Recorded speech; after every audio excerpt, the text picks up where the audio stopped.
Hi there, I'm Jen, this is Remembered Reads, and this is going to be my mid-year statistics video. I feel like statistics videos are one of those things that everybody has a love-hate relationship with. People will either tell you they think it's really boring, who cares, but because I'm one of the people who loves them and I'm nosy and I like to hear everybody else's statistics, I felt like it was only fair for me to film my own, because if I'm watching yours, you might as well be at least able to watch mine, even if you're not actually interested to do it.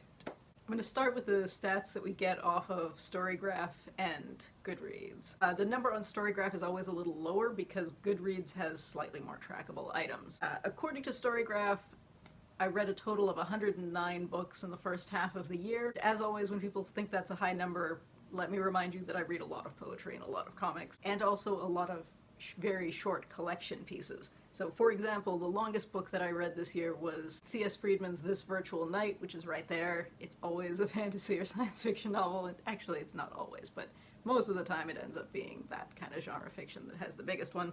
But the shortest book that I read was Agatha Christie's The Bond Robbery, which is only 14 pages long. So this is what we're looking at here. And the average length of a book that I read this year was just under 200 pages. So we are talking about a lot of short material.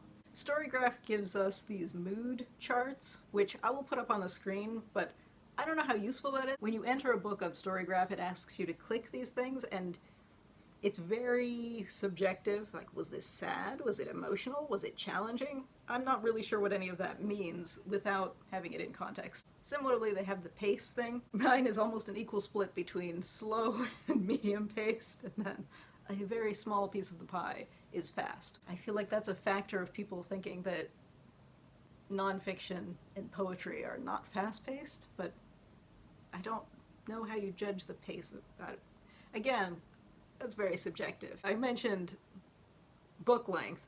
According to Storygraph, 3/4 of the books that I read are under 300 pages. Interestingly, this year my nonfiction to fiction ratio looked like it was not quite as dramatic as it often is. It was still majority nonfiction, but not nearly as strong a majority as usual, so that's interesting. Now, that tends to always be true in the first half of the year, because during March Mystery Madness, the annual event, I do read primarily mysteries through the month of March, which always means that the first half of the year I have a slightly higher fiction block than I would for the year as a whole. But still interesting. Storygraph's genre list, I think I said this last year, I consider a lot of these things to not actually be genres. Like, my number 1 is graphic novel, which I would call a category. Number 2, history. Number 3, literary. Number 4, classics. Number 5, poetry. Number 6, comics. How is that different? Number 7, LGBTQIA+. Again, that seems like a subject matter and not a genre. Number 8, mystery. Number 9, short stories. And number 10, memoir. And then 11 is historical, but 2 is history. Well, I guess maybe it's historical fiction versus history nonfiction. Maybe, but it doesn't specify that. The number of books per month is interesting, because I noticed I read just about a book a day in January, and then read, well, I was going to say a handful, but 7 or 8 books, but going from 30 to 7 down to 7. Dramatic. So that's kind of fun. My average star rating was 3.75.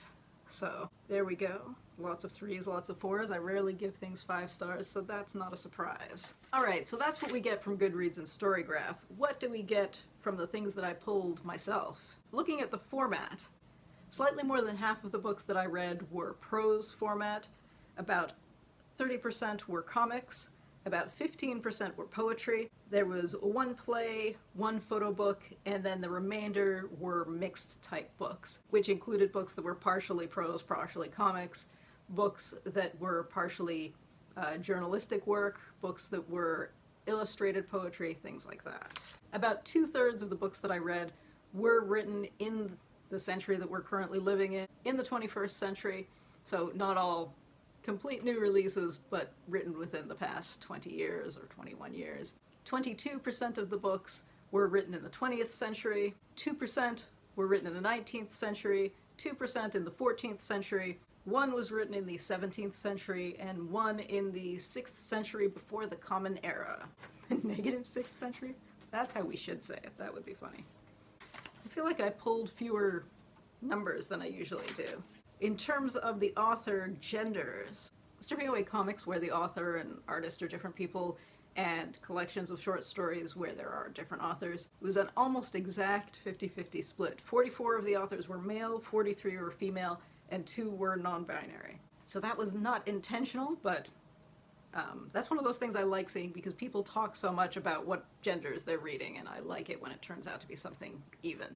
So in terms of the format in which I consumed the books, 11% were audiobooks, which, I've said this before, my audiobook consumption is quite low, because previously the only time I listened to audiobooks was when walking the dog, and my dog passed away in December, so these days I just don't listen to very many of them. And of the remaining ones, it was about a 2/3 to 1/3 split of physical to ebooks, which was a little surprising because I think it's normally closer to 50-50, but I think part of that is because over the last year and a half that we've been in lockdown and partial lockdown, I have tried to buy more books just to support some of the local bookshops and authors of new releases and things like that. So I have acquired more physical books, which I have been trying to make more of an effort to read, because I do tend to prioritize library books, which do tend to be a split of ebooks and physical books, with the occasional audiobook tossed in.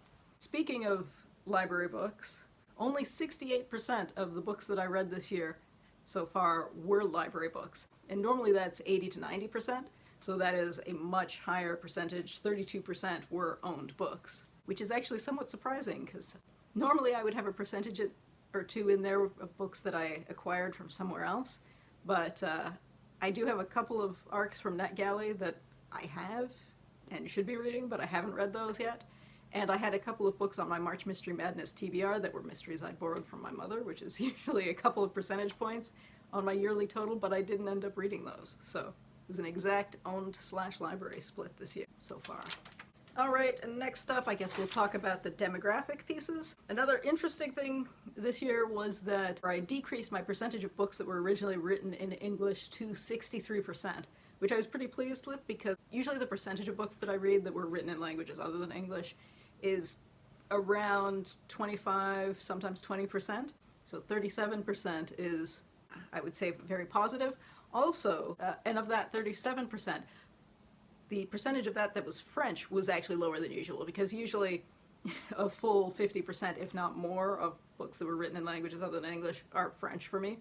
And it was still the largest percentage point, but the number of books that I read that were originally written in French, which normally is triple or quadruple every other language, this time only double of the number of books that I read that were originally written in Japanese, German, Arabic, and I'm going to lump Bosnian and Croatian together because they're the language formerly known as Serbo-Croatian. I also read a smaller number of books that were originally written in Spanish, Persian, Turkish, Russian, and Greek, and then one off for Albanian, Italian, and Polish. And I read one book that was written in 3 languages. It was partially English, partially French, and partially Arabic. So that is reasonable. Some of that was thanks to the Invisible Cities project, because what I was doing with some of those is I'd look at what country was coming up per month, and that I'd see what I owned that was from one of those. I happened to have a lot of options for that, which was good. Normally I talk about ethnicity or continental breakdowns at a certain, sometimes a higher or lower level, but I didn't find that to be super useful this year, in part because I was just reading a lot of work from the Eastern Mediterranean, and on the one hand doing a continental breakdown of that is kind of artificial, because it means you would put like Greek and Albanian authors in a category along with, say, an Irish author, and you'd put a Lebanese or Syrian author in the same category as a Thai author, and an Egyptian or Libyan author in the same category as a Zimbabwean author, and that just seems ridiculous when those countries are all part of the Eastern Mediterranean, and there's far more cultural overlap there than there is on a continental level, so I don't know how useful that is. And I did read enough from Turkish and Russian authors to say I'm not going to start looking at which part of the country they're from to see, are you Balkan or Anatolian? Are you from which side of the mountain range? Which part of Russia, especially with like Tatar writers? And no. And just to be clear, I'm not making fun of this. I'm not mocking tracking this, because I think it's very useful, especially for people who read primarily within a single nationality. So if you read primarily US-based authors, I think it's very useful to look at that question within that context. because I think that says something, but I think on a global level it starts to be a little silly. And finally, a little chat about goals. One of my goals for this year was to increase the percentage of books I was reading that weren't originally written in English, and that was successful because we got the English percentage down to 63%.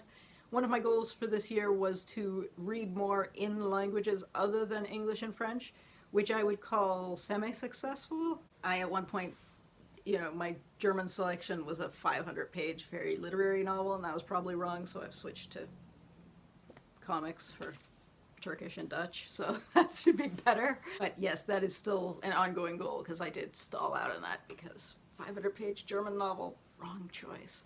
One of the other goals that I sort of mentioned was to try and read more of the physical books that I bought last year and in the first part of this year, which again, very idealistic. I'm supporting authors and businesses, but now I've acquired all this stuff, which hopefully I can read and pass along, sell, donate, get rid of, or decide I'm keeping.